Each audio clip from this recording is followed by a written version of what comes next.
Good morning to all of you. बेटा आज हम अपनी एक्सरसाइज 4.2 स्टार्ट करेंगे। 4.2 के पहले क्वेश्चन में क्या है, using law of exponent simplify and right the followings in the exponential form. ठीक है, एक्सपोनेंट्स के लॉ को यूज करके इनको सिंप्लीफाई करना है और जो आंसर आए उसको किस में लिखना है बेटा, एक्सपोनेंशियल फॉर्म। ठीक है, तो बेटा जब आपको एक दो बातें और मैं बताता हूँ, जब आपके पास कोई भी नंबर दे रखे हैं एक्सपोनेंशियल फॉर्म में, ठीक है, और उनके बीच में मल्टीप्लाई का निशान और उनका बेस सेम है, जैसे कि आपके पास a किसी नंबर का बेस है, उसकी पावर है आपके पास b, ठीक है, वो मल्टीप्लाई में है किसी दूसरे नंबर के साथ, मतलब दूसरे एक्सपोनेंशियल फॉर्म में जो नंबर है उसके साथ जिसका बेस भी a है बट उसकी पावर क्या है, c।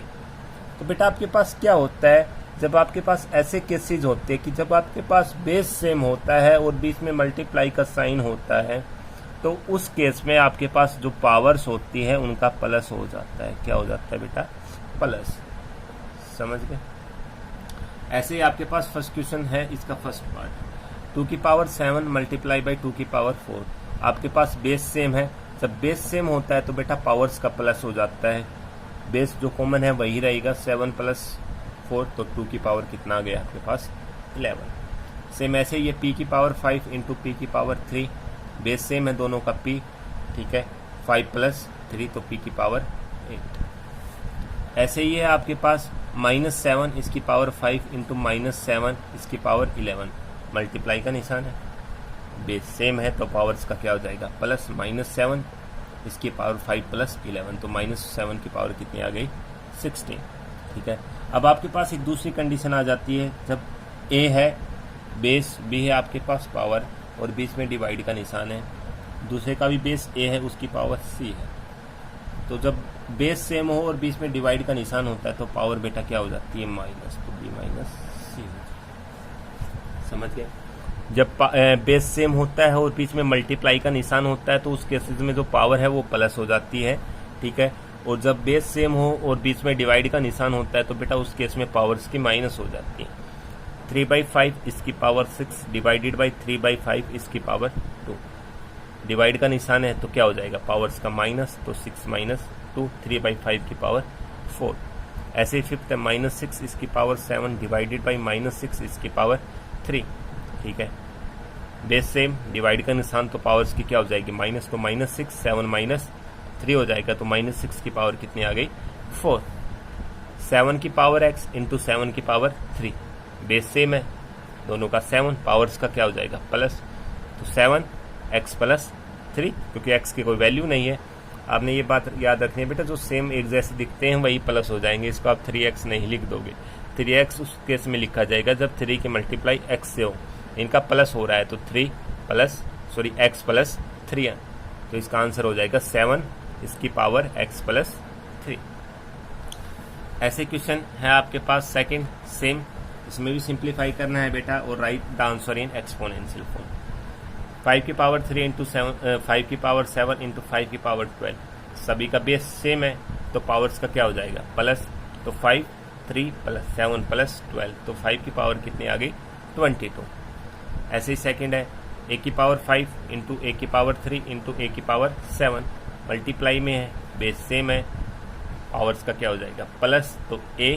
5 प्लस 3 प्लस 7, तो a की पावर कितनी आ गई, 15। ऐसे ही 7 की पावर 12 इंटू 7 की power 3 bracket close divided by 7 की पावर 4, तो ये क्वेश्चन हम पहले कर चुके हैं। सबसे पहले ब्रैकेट सोल्व होगी, ब्रैकेट में दोनों का बेस सेम है, पावर मल्टीप्लाई में है, सॉरी दोनों का बेस सेम है और मल्टीप्लाई का साइन है, तो पावर्स क्या हो जाएंगी, प्लस, तो 7 12 प्लस 3 डिवाइडेड बाई 7 की पावर 4, ये आ गए 7 की पावर 15 डिवाइडेड 7 की पावर 4। अब इनके बीच में किसका निशान है, डिवाइड का, जब डिवाइड का निशान होगा तो पावर्स क्या हो जाएगी, माइनस, तो 7 15 माइनस 4, तो 7 की पावर कितनी आ गई आपके पास, 11। ठीक है बेटा। इसके बाद आपके पास बेटा आ जाते हैं और क्वेश्चन, उन क्वेश्चंस में क्या होता है आपके पास, जैसे आपके पास कोई नंबर है a, इसकी पावर है b, फिर इसकी पावर है c, तो उस केस में क्या होता है बेटा, पावर्स की मल्टीप्लाई हो जाती है, ठीक है। जब आपके पास कोई नंबर है, उसकी पावर है, फिर उसकी पावर है, फिर उसकी पावर है, तो उस केस में उन पावर्स की मल्टीप्लाई कर दी जाती है। ठीक है, जैसे ए तो बी मल्टीप्लाई बाई सी, ऐसे इसके ऊपर कोई डी भी होता तो मल्टीप्लाई बाई क्या हो जाता, डी। बात आपने याद रखनी है, जब आपके पास कोई नंबर दे रखा है, उसकी पावर है, फिर उसकी पावर है, फिर उसकी पावर है, मतलब ऐसे पावर्स कंटिन्यू हैं एक दूसरे के ऊपर, तो उस केसेस में उन पावर्स की क्या हो जाती है, मल्टीप्लाई। यहाँ 2 की पावर 2 है, फिर इसकी पावर क्या है, 100,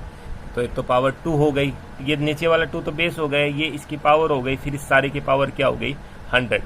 पावर फिर पावर पे पावर, तो क्या आ जाएगा, जो पावर है उसकी मल्टीप्लाई, तो 2 बेस है, 2 मल्टीप्लाई बाई 100, तो 2 की पावर 200। सेम ऐसे ये -7 की पावर 6 है, फिर इसकी पावर क्या है, 5, तो पावर एक तो 6 है, एक 5 है, तो पावर्स की क्या हो जाएगी, मल्टीप्लाई, तो -7, 6 इंटू 5, तो कितना आ गया, -7 की पावर 30। ठीक है भाई। इसके बाद सेम ऐसे ही थर्ड पार्ट है, 3 की पावर 2, फिर इसकी पावर 5, इंटू 3 की पावर 4, इसकी पावर 7। सबसे पहले पावर्स को सिंप्लीफाई करेंगे, 2 की पावर मतलब 3 की पावर 2 है, फिर इस सारे की पावर 5 है, तो पावर्स की क्या हो जाएगी, पहले मल्टीप्लाई 3, इसकी पावर 2 मल्टीप्लाई बाई 5, फिर मल्टीप्लाई 3 की पावर 4 इंटू 7, मल्टीप्लाई 2 और 5 की मल्टीप्लाई 10, तो 3 की पावर 10 इंटू 4 और 7 की मल्टीप्लाई 28, तो 3 की पावर 28। अब सेम ऐसा इक्वेशन हो गया, बेस सेम है तो पावर्स का क्या हो जाएगा, प्लस, तो 3 10 प्लस 28, तो 3 की पावर कितनी आ जाएगी, 38। जो क्वेश्चन है बेटा वो एक दूसरे से अब लिंक करेंगे, ठीक है ना, जैसे हमें पहला समझ में आ गया तो सेकंड क्वेश्चन करेंगे तो उसमें पहला भी आ जाएगा, थर्ड करेंगे उसमें पहला दूसरा, मतलब एक दूसरे से लिंक होते चलेंगे, ये बात आपने याद रखनी है। फोर्थ क्वेश्चन में भी सिंप्लीफाई करना है, a की पावर 3 इंटू a की पावर 5 अपॉन में a की पावर 3 सारे की पावर 2। सबसे पहले इस पावर को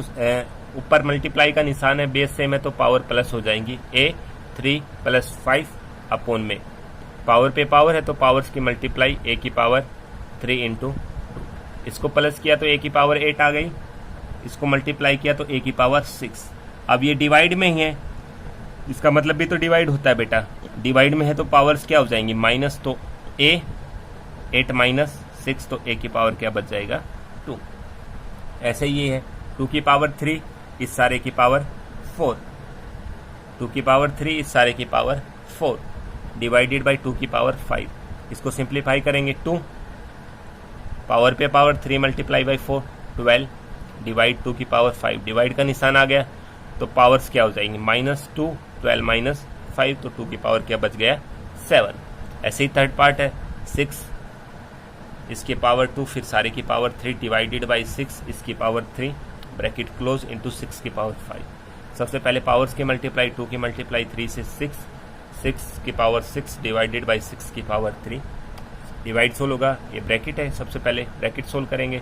डिवाइड का निशान है तो पावर क्या होंगी, सबसे पहले -6 माइनस 3 मल्टीप्लाई बाई 6 की पावर 5, 6 में से 3 को माइनस किया तो 3 बच गया, 6 की पावर 3 इंटू 6 की पावर 5, बेस सेम है, मल्टीप्लाई का निशान है तो पावर्स क्या हो जाएगा, प्लस, तो 6 की पावर 8। ठीक है भाई। क्वेश्चन नंबर 5, जब बेटा आपके पास ऐसी कंडीशन हो, आपके पास बेस है a, पावर है b, बेस है आपके पास c, पावर है b, मतलब जब आपके पास पावर सेम है और बेस क्या है अलग, तो उस केस में क्या होता है बेटा, बेस की मल्टीप्लाई हो जाती है a मल्टीप्लाई बाई सी, और जो पावर है वो कॉमन ली जाती है। ठीक है, ये बात आपने याद रखनी है। जब आपके पास बेस अलग है और पावर क्या है सेम, तो उस केस में क्या होता है बेटा, जो बेस है उनकी मल्टीप्लाई कर दी जाती है और जो पावर है उसको कॉमन ले लिया जाता है। जैसे कि 5 की पावर 4 इंटू 8 की पावर 4, तो 5 मल्टीप्लाई बाई 8, क्योंकि पावर सेम है, बेस अलग है तो बेस की मल्टीप्लाई 5 मल्टीप्लाई बाई 8, और जो पावर है वो कॉमन ली जाती है, तो 5 मल्टीप्लाई बाई 8 कितना हो गया, 40 की पावर 4। ऐसे ही है -3 इसकी पावर 6 इंटू -5 इसकी पावर 6, पावर सेम है, बेस की मल्टीप्लाई -3 मल्टीप्लाई बाई -5 इसकी power 6, minus minus plus 3 multiply by 5 कितना हो गया, 15 की पावर 6, 3/10 इंटू 2/15, 5 पावर सेम है, बेस की multiply 3/10 multiply by 2/15 is complete की पावर 5। 3 1 जा 3 5 जा 2 1 जा 2 5 जा 1 1 की मल्टीप्लाई 1, 5 5 की मल्टीप्लाई 25, 1/25 इस सारे की पावर कितनी है 5।